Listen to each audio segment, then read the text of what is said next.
तीसरे चरण के चुनाव में बम्पर वोटिंग, 3 जिलों की 31 सीटों पर 78% से अधिक मतदान।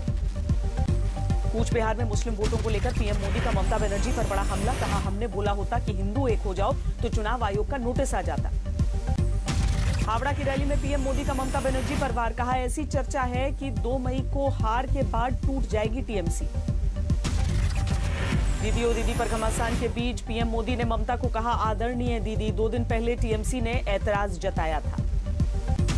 बंगाल की चुनावी रैली में पीएम मोदी ने कहा कि ममता को हार का अंदाजा हो चुका है, इसीलिए वो बार बार नंदीग्राम में जीत की बात कह रही हैं। पश्चिम बंगाल के अलीपुरद्वार में ममता बनर्जी की रैली, बीजेपी पर लगाया चुनाव में गन और गुंडों के इस्तेमाल का आरोप। बीजेपी पर ममता बनर्जी का ताबड़तोड़ वार, कहा 500 रुपए देकर मांग रहे हैं वोट। ममता बनर्जी ने बीजेपी पर लगाया केंद्रीय सुरक्षा बलों के इस्तेमाल का आरोप, कार्यकर्ताओं से कहा किसी से डरने की जरूरत नहीं। पश्चिम बंगाल के आरामबाग में बीजेपी और टीएमसी कार्यकर्ताओं में टकराव, जमकर हंगामा हुआ। आरामबाग में हंगामे के दौरान मौके पर पहुंची टीएमसी प्रत्याशी सुजाता मंडल पुलिसकर्मियों पर बिफरी, बीजेपी की मदद का आरोप लगाया। पश्चिम बंगाल के कूच बिहार में बीजेपी के बूथ अध्यक्ष की कार पर हमला, टीएमसी कार्यकर्ताओं पर हमले का आरोप। हावड़ा के उलुबेरिया में टीएमसी नेता के घर ईवीएम मिलने के बाद हंगामा, आयोग ने चुनाव अधिकारी को सस्पेंड किया। नॉर्थ 24 परगना में मनोज तिवारी का रोड शो, बीजेपी की जीत का दावा किया। पश्चिम बंगाल के दमदम में जया बच्चन ने किया प्रचार, टीएमसी प्रत्याशी प्राप्ति बासु के लिए वोट मांगे। पश्चिम बंगाल विधानसभा चुनाव में 7 उम्मीदवार उतारेगी ओवैसी की पार्टी एआईएमआईएम, प्रत्याशियों के नामों का ऐलान। असम में तीसरे और अंतिम दौर की वोटिंग खत्म, 82% से अधिक मतदान। केरल में शांतिपूर्ण हुई विधानसभा चुनाव की वोटिंग, शाम 7 बजे तक केरल में 70% से अधिक मतदान। असम के धुबरी में मतदान केंद्र पर 2 गुटों में संघर्ष, गोलीबारी में बीएसएफ के 2 जवान घायल। पुडुचेरी में 78% से अधिक वोटिंग, तमिलनाडु में 65% से ज्यादा पड़े वोट। कोरोना संक्रमित डीएमके नेता कनिमोड़ी ने की वोटिंग, चेन्नई में पीपीई किट पहनकर वोट डालने पहुंचे। काफिले के साथ मुख्तार अंसारी को पंजाब से वापस ला रही है यूपी पुलिस, एम्बुलेंस से रोपड़ से बांदा की जेल तक का सफर। यूपी पुलिस का जबरदस्त सुरक्षा इंतजाम, 1 सीओ 2 इंस्पेक्टर 6 दरोगा के साथ पुलिस की बड़ी टीम मुख्तार को बांदा ला रही है। सुबह 4 बजे तक मुख्तार अंसारी को बांदा की जेल लाया जा सकता है। बांदा मंडल मुख्यालय में कमिश्नर और आईजी जीपीएस से कर रहे हैं सभी गाड़ियों की निगरानी। मुख्तार अंसारी को बांदा जेल लाए जाने से पहले सीएम आवास पर हुई बैठक, अधिकारियों ने सीएम योगी आदित्यनाथ को जानकारी दी। मुख्तार अंसारी की पत्नी अफशा अंसारी ने सुप्रीम कोर्ट में अर्जी देकर पति की सुरक्षा की मांग की, मुख्तार अंसारी की हत्या की आशंका जताई। मुख्तार अंसारी के भाई अफजाल अंसारी ने मुख्तार को सड़क मार्ग से लाने पर सवाल उठाए, सीनियर सिटीजन होने का हवाला दिया। मुख्तार अंसारी को बांदा की जेल लाने पर बोले अखिलेश यादव, कहा यूपी में इंसाफ मिलना मुश्किल। यूपी के डिप्टी सीएम दिनेश शर्मा ने मुख्तार की जेल ट्रांसफर पर कहा अपराध के खिलाफ जीरो टॉलरेंस की नीति पर अटल है योगी सरकार। सुप्रीम कोर्ट में खारिज की थी मुख्तार अंसारी की अर्जी, जिसके बाद यूपी के जेल में उसे ट्रांसफर किया जा रहा है। रोपड़ में मिली यूपी के नंबर प्लेट वाली फर्जी एम्बुलेंस को बाराबंकी लाया गया, सीएम योगी ने तलब की रिपोर्ट, जानकारी मांगी कहां और कैसे चल रही थी एम्बुलेंस। हाईकोर्ट के फैसले के खिलाफ अनिल देशमुख ने सुप्रीम कोर्ट में लगाई याचिका, वसूली कांड में सीबीआई जांच के आदेश के बाद अनिल देशमुख को छोड़ना पड़ा था पद। मधुबनी हत्याकांड में पीड़ित परिवार से मिले तेजस्वी यादव, पीड़ित परिवार को 6 लाख की मदद दी। कल शाम 7 बजे छात्रों के साथ परीक्षा पर चर्चा करेंगे प्रधानमंत्री नरेंद्र मोदी, ट्वीट कर जानकारी दी। हरियाणा के पानीपत में बीजेपी के प्रदेश अध्यक्ष जेपी धनखड़ का विरोध, किसानों ने दिखाए काले झंडे। लद्दाख में हथियारों से लैस राफेल विमानों की तैनाती, वायुसेना ने तस्वीरें जारी की।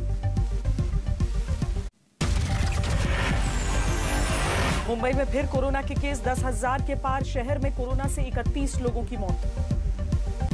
मुंबई में अब वीकडेज पर रात 8 बजे से सुबह 7 बजे तक बंद रहेंगे सभी बीच और पब्लिक ग्राउंड।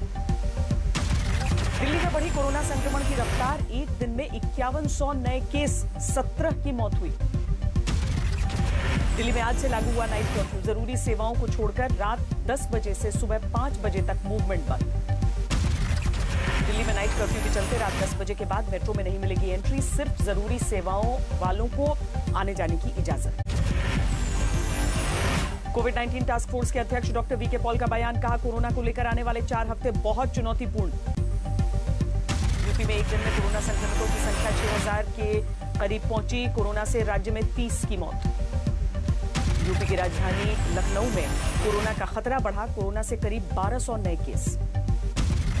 प्रदेश में बेकाबू होते कोरोना संक्रमण पर इलाहाबाद हाईकोर्ट का सरकार को सुझाव, सभी के वैक्सीनेशन और नाइट कर्फ्यू पर विचार करे सरकार। केंद्र सरकार की सलाह, 45 और उससे अधिक उम्र के सभी कर्मचारी लगवाएं कोरोना की वैक्सीन। तमिलनाडु में कोरोना के 3645 नए मामले। राजधानी चेन्नई में 1300 से ज्यादा केस। कर्नाटक में तेजी से बढ़ रहे कोरोना के केस। 24 घंटे में 6150 मामले आए। 39 लोगों की मौत। अकेले बेंगलुरु में 4200 केस। केरल में कोरोना संक्रमण के 3500 से ज्यादा नए मामले। 14 लोगों की जान गई। आंध्र प्रदेश में एक दिन में कोरोना के करीब 2000 केस। कोरोना से 7 की मौत हुई। गुजरात में कोरोना के 3280 नए केस। कोरोना के चलते 17 की मौत हुई। बढ़ते कोरोना केस को देखते हुए गुजरात हाईकोर्ट का निर्देश, 3-4 दिन कर्फ्यू लगाने को कहा। कोरोना के तेजी से बढ़ते केस को देखते हुए जोधपुर में नाइट कर्फ्यू। रात 8 से सुबह 6 बजे तक बंद रहेंगी सभी दुकानें। राजस्थान के बाड़मेर में प्रशासन की कार्रवाई, कोरोना के नियम न मानने पर खाली कराया स्कूल। आईआईटी पटना के 15 छात्र corona positive. BTech 4th year के हैं सभी संक्रमित छात्र। कोरोना वैक्सीन लगवाने के लिए भोपाल में मुस्लिम धर्मगुरुओं ने जारी किया फतवा, कहा वैक्सीन लगवाने में कोई हर्ज नहीं। दिल्ली के पहाड़गंज इलाके के होटल में प्रेमी जोड़े ने जहर खाकर खुदकुशी की। दिल्ली के ही रहने वाले थे। दिल्ली के बलबीर नगर में मां बेटे से लूटपाट करने वाला बदमाश एनकाउंटर के बाद गिरफ्तार। बदमाश के पैर में लगी गोली। दिल्ली से सटे गुरुग्राम में पुलिस ने जब्त किए अवैध हथियार, 9 देसी पिस्तौल और 11 कारतूस बरामद। नोएडा पुलिस ने 4 बदमाशों को गिरफ्तार किया। एक्सप्रेस वे पर लिफ्ट देने के बहाने लूटपाट करते थे। नोएडा के सेक्टर 20 में नाले में मिला महिला का शव। मृतक महिला की तफ्तीश में जुटी पुलिस। गुरुग्राम में 28 मार्च को हुई युवक की हत्या के मामले का खुलासा। 4 लाख रुपए न मिलने पर जीजा ने किया था कत्ल। दिल्ली के आदर्श नगर इलाके में हथियार के दम पर लूट। कारोबारी से करीब 4 लाख रुपए लूट कर बदमाश फरार। यूपी के शाहजहांपुर में 2 दिन पहले हुई युवक की हत्या की गुत्थी सुलझी। पत्नी ने प्रेमी के साथ मिलकर वारदात को दिया था अंजाम। यूपी के फतेहपुर में दबंगों ने पिटाई के बाद युवक को जलाया। इलाज के दौरान युवक की मौत। यूपी के झांसी में चुनावी रंजिश में 2 पक्षों में चले लाठी डंडे। थाने के बाहर हुई झड़प में 16 घायल। यूपी के बाराबंकी में 7.5 करोड़ की मॉर्फिन बरामद। पुलिस ने 7 आरोपियों को गिरफ्तार किया। यूपी के शामली में अवैध हथियारों की फैक्ट्री का भंडाफोड़। 1 आरोपी को पुलिस ने पकड़ा। पंचायत चुनाव से पहले मुजफ्फरनगर में अवैध हथियार तस्करों पर कार्रवाई। 5 तमंचे बरामद, 1 तस्कर गिरफ्तार। यूपी के देवरिया में एसओजी की सरकारी बोलेरो चुराने वाला गैंग पुलिस के हत्थे चढ़ा। गैंग के 4 सदस्य गिरफ्तार। बिहार के शिवहर में युवक की हत्या के बाद भड़का गांव वालों का गुस्सा। आरोपियों की गिरफ्तारी की मांग को लेकर सड़क जाम। बिहार के सुपौल में बदमाशों ने छात्र को गोली मारी। अपराधियों की तलाश में जुटी पुलिस। पंजाब के फिरोजपुर में केमिस्ट और उसकी पत्नी से नकाबपोश बदमाशों ने की लूट। 2.25 लाख रुपए लूटे। पंजाब के पटियाला में सरेआम चाकू मारकर युवक की हत्या। सीसीटीवी फुटेज की मदद से पुलिस ने 1 आरोपी को गिरफ्तार किया। अमृतसर में नशे की गोलियों के साथ महिला गिरफ्तार। 8000 से ज्यादा नशे की गोलियां बरामद। राजस्थान के कोटा में 3 साल की बच्ची से दरिंदगी। पुलिस ने आरोपी को गिरफ्तार किया। एमपी के गुना में एक शख्स ने पत्नी के हाथों को गर्म सलाखों से दागा। घर से भागकर पत्नी ने जान बचाई। इंदौर में घर से भागकर लड़की ने दूसरे समुदाय के लड़के से शादी की। शादी के बाद इलाके में तनाव। हरियाणा के झज्जर में बहन से छेड़खानी का विरोध करने पर युवक की हत्या। केस दर्ज कर आरोपियों की तलाश में जुटी पुलिस। बिहार के बेगूसराय में एम्बुलेंस चालक की बेरहमी से हत्या। परिवार वालों ने डीएम ऑफिस के बाहर प्रदर्शन किया। उत्तराखंड के बागेश्वर के जंगलों में लगी आग पर काबू नहीं। आग के चलते जंगली जानवरों के रिहायशी इलाकों में जाने का खतरा है। वित्त मंत्रालय ने कहा दूसरी लहर के मुकाबले में सक्षम है देश। अर्थव्यवस्था को एक बार फिर बेहतर और मजबूत बनने के रास्ते पर भारत। निवेशकों के लिए निवेश का बेहतरीन मौका। अप्रैल-जून में 10 से 15 कंपनियां लॉन्च कर सकती हैं आईपीओ। महाराष्ट्र में लॉकडाउन से मल्टीप्लेक्स, रिटेल चेन और होटल शहरों पर कोरोना का कहर। 3 से 6% तक की गिरावट। यूपीआई ट्रांजैक्शन फेल होने पर बैंक रोज देगा 100 रुपए का हर्जाना। आरबीआई की स्कीम के तहत कर सकते हैं शिकायत। करदाताओं के लिए टैक्स फाइलिंग के नियमों में बदलाव। आयकर विभाग ने आईटीआर फॉर्म 1 और 4 के लिए ऑफलाइन सुविधा शुरू की। बिना डिग्री वालों को भी टेस्ला देगी नौकरी।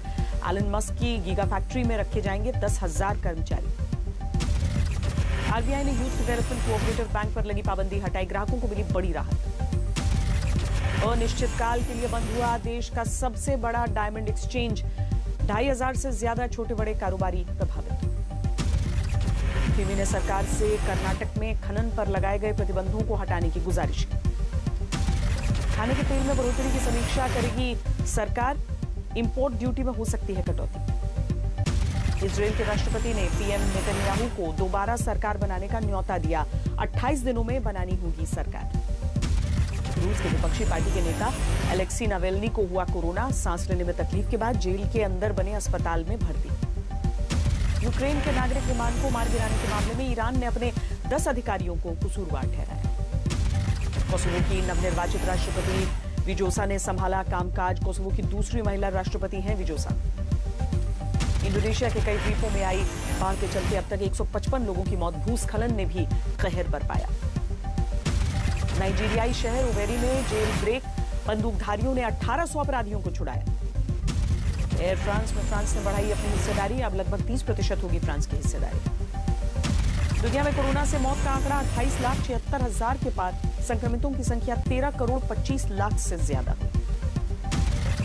न्यूजीलैंड ने 19 अप्रैल से बिना क्वारंटीन के ऑस्ट्रेलियाई नागरिकों को अपने देश में दी आने की इजाजत। कोरोना महामारी को देखते हुए टोक्यो ओलंपिक में होने वाला वाटर पोलो का टेस्ट इवेंट हुआ स्थगित। मई जून में हो सकता है इवेंट।